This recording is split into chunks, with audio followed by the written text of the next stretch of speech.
So hello guys no, so before ko makalimutan pala, ito pala yung pinaka last part na pinuntahan namin bago kami bumalik ng Antique sa aming one day travel dito sa probinsya ng Capiz. So napagdesisyonan namin ng pagbaba namin doon sa Sacred Heart of Jesus na dumiretso kami doon sa Sibaguan sa simbahan ng Divine Mercy.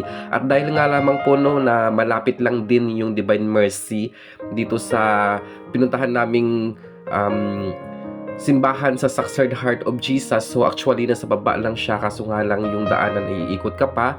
At yun nga ay aming pinuntahan at nakaka goods nga na nakabalik ulit ako dito sa Sibaguan for almost 10 years or 12 years na hindi ako nakapunta dito. So way back 2008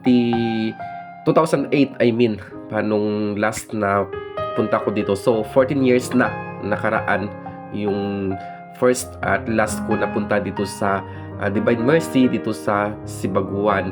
So bali ganito pa rin po no yung daanan. So kung naalala ng mga nakapunta na dito before at nakapagsimba dito, so ganun pa rin po yung daanan dito. So lubak-lubak pa rin yung daanan papasok dito sa simbahan ng Divine Mercy. So ito po no yung Divine Mercy, yung isa sa lugar na aking napuntahan ever since nung nakarating ako dito sa probinsya ng Capiz. So nakakalungkot lang isipin no, yung dating masayang lugar, yung buhay na place kung saan dito po ay maraming tao, maraming nagsasamba. So ngayon wala na po ditong mga tao na sinasabi ko like before. So ito napakalawak nga nitong area na to ng Divine Mercy. At dito nga dyan sa tinigilan namin, dyan po nag-start dati yung prosesyon na naglalakad kami paakyat doon sa taas ng nakapiring. So dati hindi pa ganyan kaganda yung lupa na dinadaanan o tinatapakan. Yan po ay puro bato pa yan dati. So ngayon meron ng mga semento na area, pero yun nga lamang po no, so itong simbahan ng Divine Mercy ay hindi na po nag-ooperate. At yung isa na nga na pumalit doon ay yung Sacred Heart of Jesus doon sa taas. So itong area na to or lugar na to ay hindi na nga po no na lilinisan or na-maintain yung kanyang dating ganda, kasi nga hindi na ata ito nag-ooperate. So hindi lang ako sure ha kung nag-ooperate pa or hindi, pero sa pagkakaalam ko parang wala na, parang abandon na itong holy na lugar dito.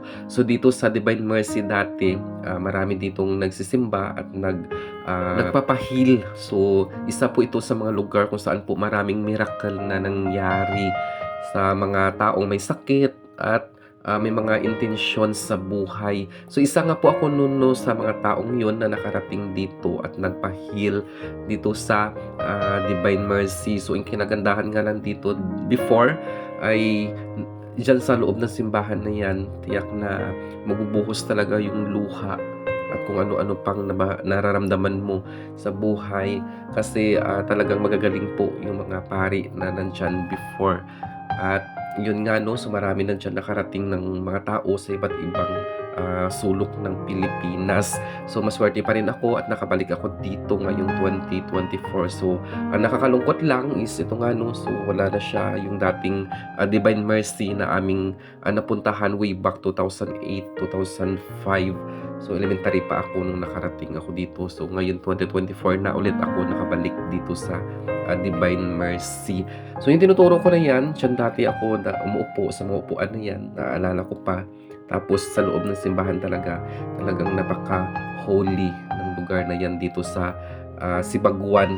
At ito nga yung simbahan ng Divine Mercy. So yung target nga ng mga kasama ko na yan na magpunta sa healing center. Kaso nga lang po no, so wala ng healing center dito sa Sibaguan, dito sa Divine Mercy. So I hope and I pray na sana no, bumalik yung dating operation nitong Divine Mercy dito sa Barangay Sibaguan dito sa Rojas City. At sana ma-experience ko ulit yung ganong feelings nung una akong nakarating dito sa Divine Mercy. So ayan, it's so very happy na nandito kami sa Capiz. Isang araw na tour. So alas 3 na ng hapon, babalik pa kami ng Antique. So we pray na maging safe yung pag-travel naman pa uwi. So ayan guys.